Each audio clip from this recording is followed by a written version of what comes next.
When the power goes out in a city, most people assume the danger comes later. Days later. Weeks later. They think the first night is just an inconvenience. Candles on the table. Phone flashlights. A strange quiet that almost feels peaceful. That belief kills people. Because the first 12 hours of a total urban blackout are when your options quietly disappear. Cities are not machines that stop all at once. They unravel. Elevators freeze between floors. Heating systems shut down even if you have gas, because the control systems are electric. Water pressure starts dropping as pumps fail one by one. Cell towers switch to battery backups that were never designed to support millions of people at once. Traffic lights go dark, and intersections become experiments in human impatience. Nothing looks catastrophic yet. That's the trap. The most dangerous mistake people make is trying to wait it out. Waiting assumes the grid is coming back quickly. Waiting assumes emergency services are coordinated. Waiting assumes other people will stay calm. None of those assumptions are guaranteed. Your first real enemy in a blackout is not darkness. It's the loss of momentum. The moment you stop making decisions, the city starts making them for you. Start with temperature, because your body never stops negotiating with the environment. The instant the power dies, your home begins drifting toward the outside temperature. In winter, heat bleeds through windows, walls, and tiny gaps you've never noticed. In summer, heat accumulates because air circulation stops. Your goal isn't comfort. It's slowing change. Pick one room. Not the biggest one. The most defensible one. Close doors. Block drafts with towels, clothes, furniture, anything that traps air. Air itself is insulation. Still air buys time. Moving air steals heat from your body faster than cold surfaces ever could. Clothing matters more than blankets at this stage. Layers create air pockets. Tight clothing compresses them. Cover your head. Heat loss through the scalp is real, not because of myths, but because blood flow stays high there even when the rest of your body constricts. Next comes water, the resource people forget until it's gone. In cities, water doesn't just work. High-rise buildings depend on electric pumps. Once backups fail, gravity takes over, and gravity is not on your side. The mistake is waiting for faucets to run dry before acting. The moment you realize this blackout isn't minutes long, you store water. Every container you own becomes a reservoir. Bottles, pots, buckets, bathtubs, even trash cans lined with bags. This isn't hoarding. It's buffering. You're buying decision-making time. Dehydration doesn't announce itself with drama. It makes you tired, slower, irritable. And slow people make mistakes they don't get to undo. Food comes next, but not the way people think. Refrigerators are not vaults. Every time you open one, you dump cold air you can't replace. Eat perishables first, not because they'll spoil quickly, but because cooking later may become impossible.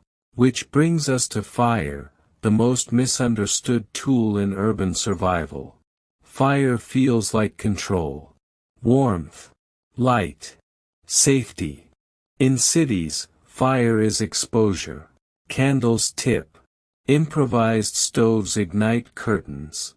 Smoke fills enclosed spaces. Fire departments are overwhelmed, understaffed, or unable to move because fuel and traffic are now problems too. A single flame can turn a survivable blackout into a building-wide evacuation you didn't plan for. Instead of fire, Think in terms of metabolic heat. Eat regularly. Digestion produces warmth. Stay hydrated. Dehydration reduces circulation. Move occasionally, but not enough to sweat. Sweat is a heat debt you can't afford. Now comes the part most people underestimate: light and sound. In a blackout, the city becomes a dark landscape with scattered islands of illumination. Those islands tell stories. Someone here has power. Someone here has food. Someone here has supplies worth taking. You don't want to be a story. Use light sparingly at night. Indirect lighting only. Cover windows. A single uncovered window turns your home into a beacon. Sound travels farther when ambient noise disappears. Conversations, radios, even footsteps become signals.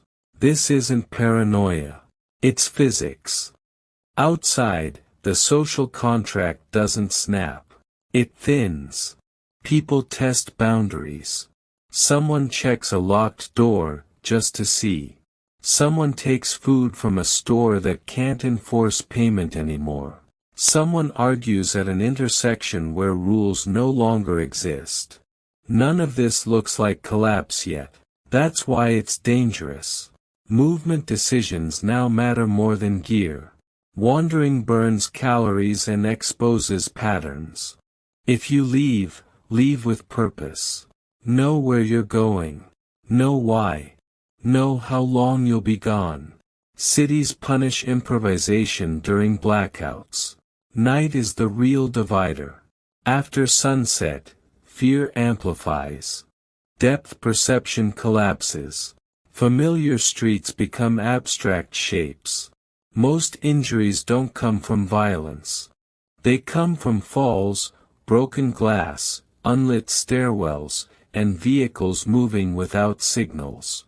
Darkness doesn't make people dangerous. It makes them blind. If you don't have a compelling reason to go out at night, don't. As the blackout stretches into its second day, priorities shift again. Sanitation becomes survival. Toilets stop flushing. Trash accumulates faster than you expect.